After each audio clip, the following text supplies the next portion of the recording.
Հովհաննես առաքյալի ընդհանրական առաջի թուղթը 2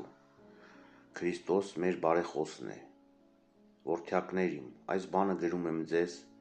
որպեսզի չմեղանչեք, իսկ եթե մեկը մեղանչի,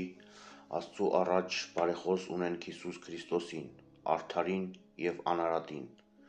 և նա է քավությունը մեր մեղքերի, և ոչ միայն մեր մեղքերի, այլև ամբողջ աշխարհի։ Եթե նրա պատվիրանները պահենք, դրանով իսկ գիտենք, թե ճանաչեցինք նրան։ Ով ասում է, թե ճանաչեցի նրան, բայց նրա պատվիրանները չի պահում, սուտ է, և նրա մեջ ճշմարտություն չկա։ Իսկ ով պահում է նրա խոսքը, Աստծու սերը նրա մեջ ճշմարտապես կատարյալ է, և սրանով ենք ճանաչում, որ նրա մեջ ենք։ Ով ասում է, թե ինքը նրա մեջ է բնակվում, պարտավոր է այնպես ընթանալ, ինչպես որ նա էր ընթանում։ Նոր պատվիրանը։ Սիրելիներ, ոչ թե մի նոր պատվիրան եմ գրում ձեզ, այլ հին պատվիրանը, որն ի սկզբանե ունեինք։ Եվ հին պատվիրանը այն խոսքն է, որը լսեցիք։ Այսուհանդերձ նոր պատվիրան եմ գրում ձեզ, որ ճշմարիտ է նրա մեջ և ձեր մեջ, քանի որ ահա խավարն անցնում է և ճշմարիտ լույսն արդեն իսկ երևում է։ Ով ասում է, թե ինքը լույսի մեջ է և ատում է իր եղբորը, սուտ է և խավարի մեջ է տակավին։ Ով սիրում է իր եղբորը բնակվում է լույսի մեջ և նրա մեջ գայթակղություն չկա, իսկ ով ատում է իր եղբորը, խավարի մեջ է։ Խավարի մեջ է շրջում և չգիտե, թե ուր է գնում, որովհետև խավարը կուրացրել է նրա աչքերը։ Չսիրել աշխարհը։ Որդակներ, գրում եմ ձեզ, որովհետև ձեր մեղքերը ներված են ձեզ նրա անվան սիրուն։ Հայրեր, գրում եմ ձեզ, որովհետև դուք ճանաչեցիք նրան, ով ի սկզբանե կա։ Երիտասարդներ, գրում եմ ձեզ, որովհետև դուք հաղթեցիք չարին։ Պատանիներ, գրեցի ձեզ, որովհետև դուք ճանաչեցիք հորը։ Հայրեր, գրեցի ձեզ, որովհետև դուք ճանաչեցիք նրան, ով ի սկզբանե կա։ Երիտասարդներ, գրեցի ձեզ, որովհետև դուք ուժեղ եք, և Աստծու խոսքը բնակվում է ձեր մեջ, և դուք հաղթեցիք չարին։ Մի սիրեք աշխարհը, ոչ էլ ինչ որ աշխարհի մեջ կա։ Եթե մեկը սիրում է աշխարհը, Հոր սերը նրա մեջ չէ,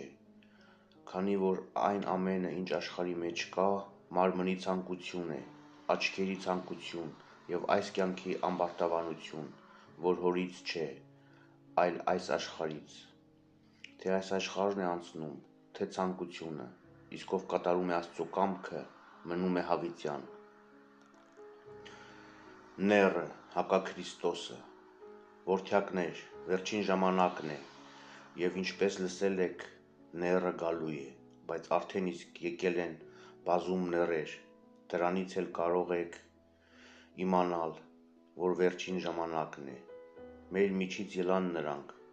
բայց մեզնից չէին, որովհետև եթե մեզնից լինեին, ապա մեր մեջ էլ կմնային։ Բայց մեզնից ելան, որպեսզի հայտնի լիներ,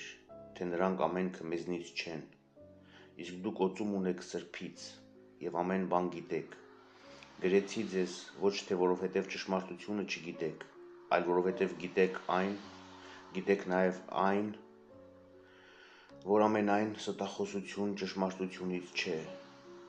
Իսկ ով է ստախոսը, եթե ոչ նա, ով ուրանում է, թե Հիսուսը Քրիստոսն է։ Նա է նեռը, ով ուրանում է Հորը և Որդուն։ Ամեն մարդ, որ ուրանում է Որդուն, իր մեջ չունի նաև Հորը։ Իսկ ով խոստովանում է Որդուն, նա իր մեջ ունի նաև Հորը։ Ինչ որ դուք լսեցիք ի սկզբանե, թող բնակվի ձեր մեջ, որովհետև եթե ձեր մեջ բնակվի այն, ինչ որ ի սկզբանե լսեցիք, դուք ևս կբնակվեք Որդու և Հոր մեջ։ Եվ այս է այն խոստումը, որը նա խոստացավ մեզ, այն է հավիտենական կյանքը։ Այս բանը գրեցի ձեզ, որպեսզի ոչ ոք ձեզ չմոլորեցնի։ Իսկ այն օծումը, որը դուք ընդունեցիք նրանից, թող բնակվի ձեր մեջ, և կարիք չկա, որ մեկը ձեզ ուսուցանի, այլ եղեք այնպես, ինչպես որ նա օծումն ուսուցանում է ձեզ ամեն ինչի մասին։ որ ճշմարիտ է եւ ոչ սուտ, եւ ինչպես նա ուսուցանեց ձեզ, մնացեք նրա մեջ։ Իսկ այժմ, որդյակներ, մնացեք նրա մեջ, որպեսզի, երբ նա հայտնվի, վստահություն ունենաք եւ նրա գալստյան ժամանակ նրանից չամաչեք։ Քանի որ դուք գիտեք, թե նա արդար է, ապա իմացեք, որ ամեն ոք, որ արդարություն է անում, նրանից է ծնված։